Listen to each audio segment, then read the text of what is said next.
Olha, comprar um lote é um passo enorme, né? Um sonho para muita gente. Mas e quando esse sonho vira um baita problema?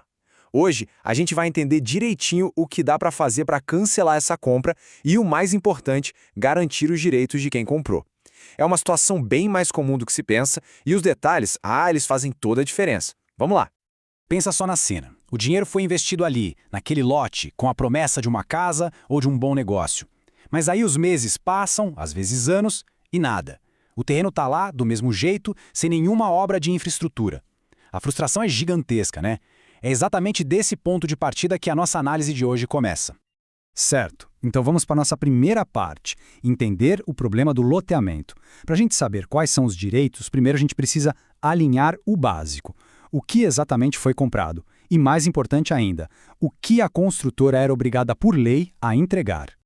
Então, pela lei, um lote não é simplesmente um pedaço de terra com umas estacas no chão. Não, não. Ele faz parte de uma área maior, que a gente chama de gleba, e é obrigatório. Veja bem, obrigatório que ele tenha acesso a vias públicas. Ou seja, ruas, praças e outros acessos não são um extra, um luxo. São parte essencial de qualquer loteamento que se preze e que seja legal. Agora, olha só que importante. Os motivos que justificam um cancelamento quando a culpa é da incorporadora. Se a empresa não entrega as ruas asfaltadas, não coloca meio-fio, ou pior, atrasa a obra para além da data combinada no contrato, ela está quebrando esse contrato. E a falta de registro na prefeitura, nossa, isso é uma falha gravíssima. Não são detalhezinhos, são obrigações que a lei impõe. E é bem aqui que a coisa começa a ficar mais complexa, o que nos leva para a segunda sessão. Não existe uma lei única que resolve todos os casos de distrato. Na verdade, o que a gente tem é um verdadeiro quebra-cabeça jurídico, com duas leis principais entrando em campo. E essa tela aqui mostra a diferença de uma forma muito clara. De um lado, a gente tem a Lei de Incorporação Imobiliária, que é a mais antiga. Com ela, a multa pode ser calculada sobre o valor total do lote. Do outro lado, tem a Lei do Distrato, que é bem mais recente. E nela, o cálculo da multa é feito só em cima do valor que a pessoa já pagou.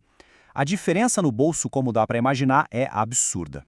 Isso tudo nos leva direto para a terceira parte: consumidor ou investidor. Porque a grande questão é, qual dessas duas leis o juiz vai escolher aplicar? E a resposta, na maioria das vezes, depende de uma pergunta fundamental sobre o perfil de quem fez a compra. E a pergunta de $1 milhão é exatamente essa.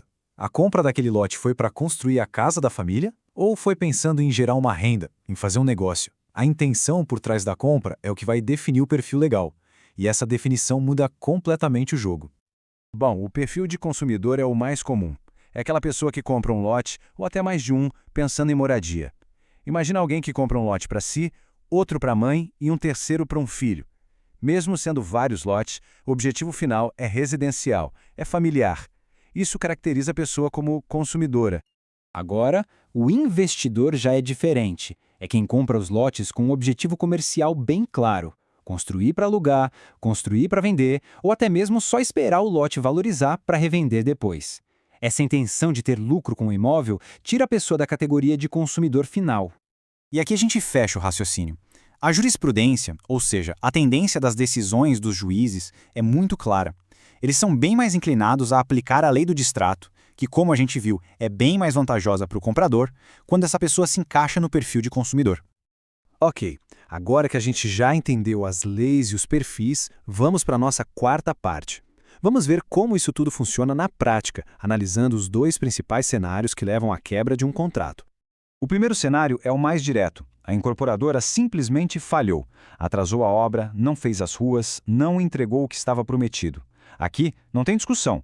A culpa pela quebra do contrato é 100% dela. E o resultado, nesse caso, é um só.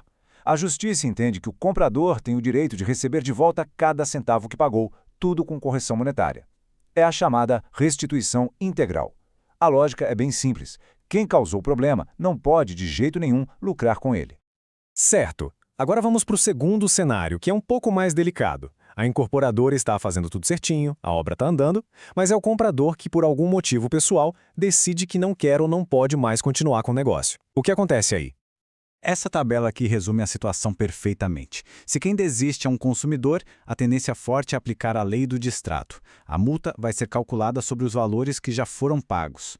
Agora, se for um investidor, o risco é muito maior. A lei antiga pode entrar na jogada e a multa ser calculada sobre o valor total do contrato. É uma pancada financeira muito, mas muito mais pesada. E assim a gente chega na nossa última parte, o dinheiro de volta. Diante de tudo isso que a gente viu, qual é a tendência hoje? O que é mais provável que aconteça num caso desses nos tribunais? A análise dos especialistas é bem clara. Embora cada caso seja único, a tendência geral dos tribunais é aplicar a lei do distrato. O motivo é simples, ela é mais nova, mais completa e é vista como mais justa, refletindo uma visão mais moderna da justiça sobre esse tipo de relação de consumo.